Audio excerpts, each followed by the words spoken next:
రక్షణ పరిశోధనా మండలి డిఆర్‌డిఓ అయితే శరవేగంగా పర్ఫెక్ట్‌గా పనులు చేసుకుంటూ పోతుంది. అందులో ప్రధానమైనటువంటిది ఒకటి సబ్‌మెరైన్స్‌కి సంబంధించి తయారు చేసుకురావడం. అట్లాగే మన సొంత విమానాలు తయారు చేసుకురావడం. తేజస్ విషయంలోనే ఫెయిల్ అవుతున్నటువంటి దానికి కారణమైతే వెనకాల చాలా కుట్రలున్నాయి.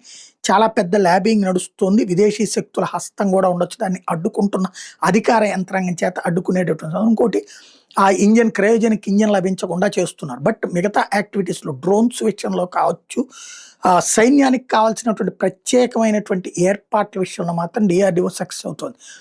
దానికి సజీవమైనటువంటి సాక్ష్యం తాజాగా ఏదైతే 5,000 కిలోమీటర్ల దూరంలో ఉన్నటువంటి ప్రదేశం నుండి మన మీదకొచ్చేటటువంటి మిస్సైల్‌ని దారిలోనే ఇంటర్సెప్ట్ చేసి కూల్చేయగలిగినటువంటి శక్తివంతమైనటువంటి దేశాల సరసన భారత్ చేరడం అన్నటువంటిది డిఆర్‌డిఓ సాధించిన ఘనత. ఈ దేశపు యొక్క ఘనత అది.